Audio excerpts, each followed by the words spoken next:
अगर 17 साल के बाद अगर यही अगर फ़ैसला आना है तो फिर हमें अदालतों की ज़रूरत क्या है, हमें एजेंसीज़ की ज़रूरत क्या है, हमें ATS की, NIA की क्या ज़रूरत है कि जब इसी तरह के फ़ैसले आते रहेंगे, चाहे वो समझौता का ब्लास्ट हो, कौन करा किसी को पता नहीं है, मक्का मस्जिद हैदराबाद का ब्लास्ट हो, किसने किया है कोई पता नहीं है बम्बई के ट्रेन धमाका किसने किया है कोई पता नहीं है, मालेगांव 2006, मालेगांव 2008 किसने किया है कोई पता नहीं है। तो जब अगर यही फैसले आने का है कि कोई किसने किया है हमको पता नहीं है, तो इतने साल क्यों उम्मीदों के ऊपर खड़ा किया? ये सारी लड़ाई आज आप यहाँ पे आए थे और कुछ रिश्तेदारों से भी मिले, शहीद थे, और हेमंत करकरे चौक पर आप आए हैं, क्या कहें? देखिए, मैं सबसे पहले तो ये जिस जगह के ऊपर ये बम फटा था वो जगह देखने के लिए आया था, क्योंकि अदालत का फ़ैसला आने के बाद ऐसा लगता नहीं है किसी ने यहाँ पर बम ला के रखा था। ये तो कहीं आसमान से टपका था या ज़मीन से निकला हुआ बम था।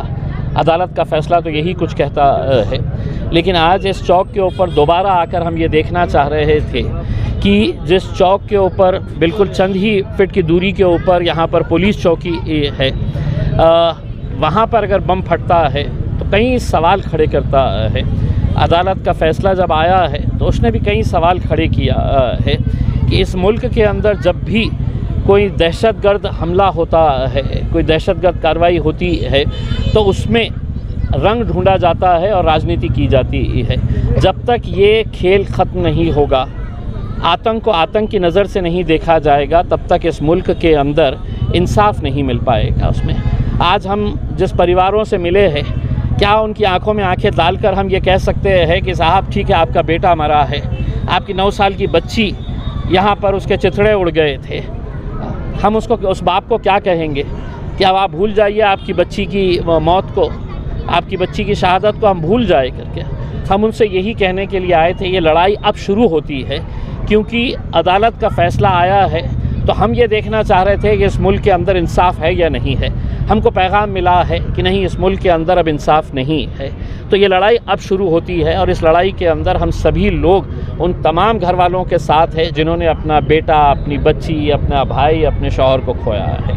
भगवा दहशतगर्द और हरा दहशतगर्द, देखिए, मैं यही कह रहा हूँ कि जिस दिन ये फ़ैसला आया था उस दिन इस बारे में चर्चा नहीं हो रही थी कि आखिर क्या हम 17 साल इस बात का इंतज़ार कर रहे थे कि अदालत हमको ये बताए और ये कहे कि नहीं साहब वहाँ पे पंचनामा बराबर नहीं हुआ था उसमें।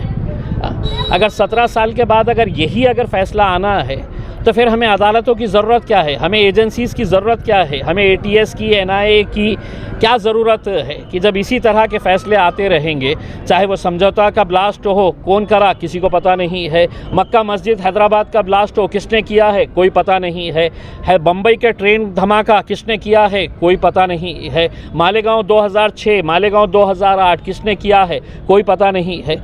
तो जब अगर यही फैसले आने का है कि कोई किसने किया है हमको पता नहीं है, तो इतने साल क्यों उम्मीदों के ऊपर खड़ा किया जाए, क्यों उम्मीदें लगाई रखी जाए?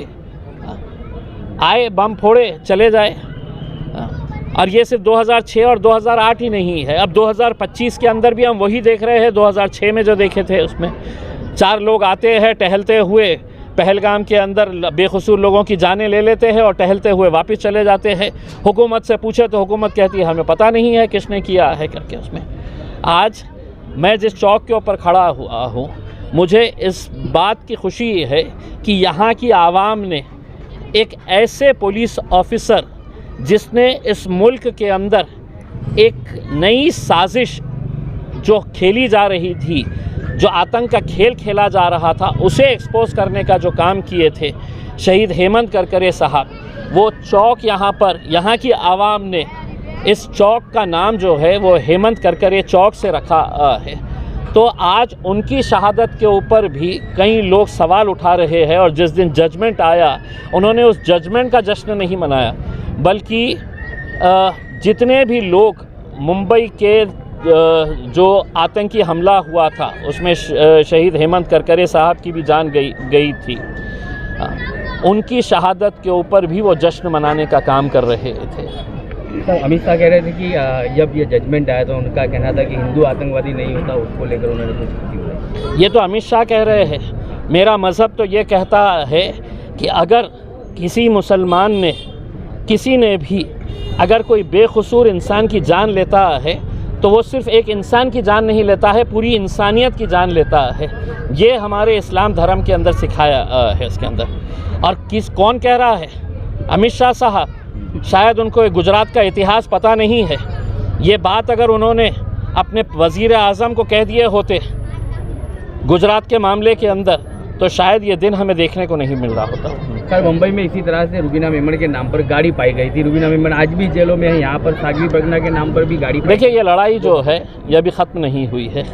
17 साल 19 साल के बाद अब ये लड़ाई अब शुरू हुई है और इस लड़ाई के अंदर हम पूरी ताकत के साथ उतरेंगे। हुकूमत से आंख में आंख डालकर सवाल करेंगे और अदालत से भी ये पूछेंगे कि हम आपसे ये उम्मीद नहीं कर रहे हैं कि 17 साल के बाद आप हमको ये फ़ैसला दें कि साहब 17 साल पहले यहाँ पर पंचनामा बराबर से नहीं हुआ था। 17 साल हम ये जवाब सुनने के लिए हम बैठे हुए थे। चलिए।